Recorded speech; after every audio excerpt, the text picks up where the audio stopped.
I think before I tell you my 9/11 story, I'd like to say that my personal experience was insignificant compared to those who managed to escape with their lives from either the trade towers or even those just a few hundred feet from me in the Pentagon.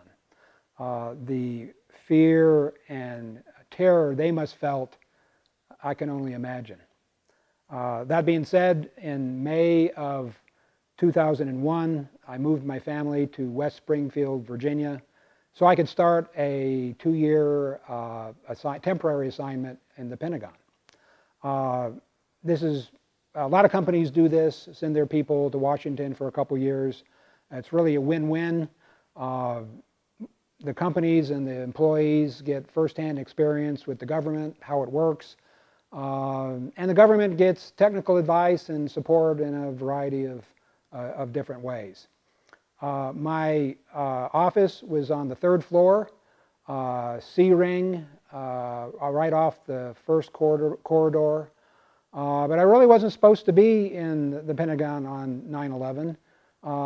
That day before, Monday, I had gotten on a plane and I was flying to a business trip and only found out that the meeting had been canceled after the plane had pulled away from the gate. So I had to fly to Dallas, and we turned around, flew home, got back to Washington late Monday evening, plenty of time to be back at the Pentagon early Tuesday morning.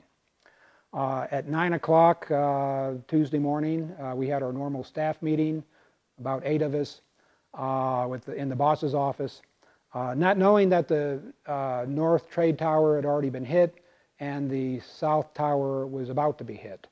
5 or thereabout minutes into the meeting, my boss had a phone call, picks up the phone, doesn't say anything, hangs up, and turns on the television that sat in the corner of the room. We immediately saw both trade towers burning and sat there dumbfounded for 20 minutes or thereabouts. And I remember my boss saying, if anybody needs to get back to work, please feel free. Suffice it to say, nobody did. At about that time, the woman next to me turned and said, "Did you feel that? Did you hear that?" Now, I had heard and felt nothing.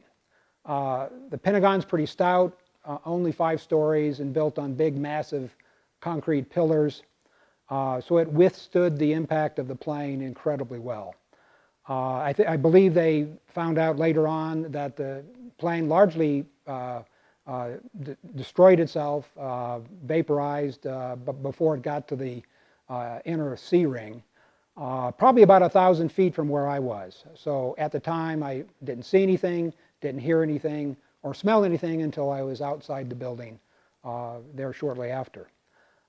It's weird and sort of ironic that the first real indication that we were really in a situation was when the TV changed from pictures of the Pentagon to a picture of the Pentagon, or the pictures of the trade towers burning to a picture of the Pentagon burning.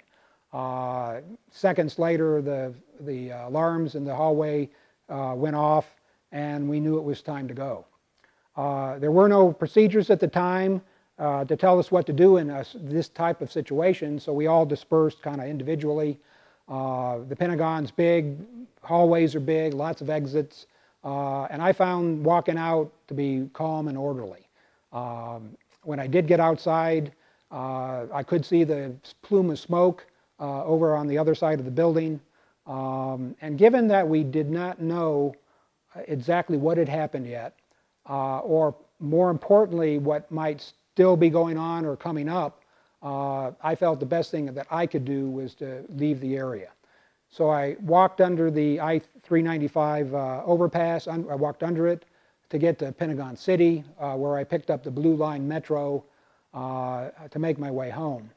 A vivid memory I have is hundreds of people standing on the embankment of I-395, everybody with their cell phone, trying to call home or wherever. I didn't have a cell phone at the time, so I got off the Metro at the King Street stop, called my wife, and she picked me up at the Franconia Springfield Metro stop, and we got home from there. I spent the rest of the afternoon doing probably what millions of others did, sitting on a couch watching TV, seeing the trade towers collapse again and again. I don't remember particularly feeling afraid that morning, probably because I didn't face death directly like so many others did. I do remember feeling a growing anger as the facts of what exactly happened slowly came out. That evening, the Secretary of Defense, Rumsfeld, announced that the Pentagon would open on Wednesday morning. And while I would never have chosen to have been in the Pentagon on 9/11 or wanted that distinction, I would not have missed going into work on Wednesday the 12th for anything in the world. I had to laugh, though, when I found out that my parent company back in Albuquerque remained closed that day. It was a tense day. At lunchtime, there was a suspicious aircraft in the area somewhere, causing the cafeteria workers to flee. It was also surreal. I remember standing at a window on the inner A ring, looking over the courtyard and seeing flames coming out of the roof across the way between corridors 4 and 5. I also remember standing in line to give blood for an hour or more before being turned away with many others after they decided they had more than they could use at the time. There were lots of changes at the Pentagon afterwards. The Pentagon Metro stop shut down for a long period. The direct entrance from the Metro into the building was permanently sealed off. And the bus terminal right outside the building was shut down for a long period, such that there were hundreds of commuters that then had to walk over from Pentagon City to get to work every morning, including myself. I remember my boss hanging glow sticks up by the office doors, such that if there were another attack where we lost power, we'd have some way to light our way out of the building in the darkness. I remember he also put a sledgehammer by the front door because he felt that might help us get out a back way if the main corridor became blocked. Probably the rest of the next 6 months of my work was spent on committees looking at various safety and security upgrades for federal facilities. Unfortunately, that wasn't the only terrorist incident that I and my family had to deal with during our 2 years there. A week later, anthrax-filled letters started arriving to the various politicians' offices and the federal facilities and the media, killing 5 and shutting down the Pentagon mailroom. And just a year later, the DC snipers killed 10 randomly in the metropolitan area.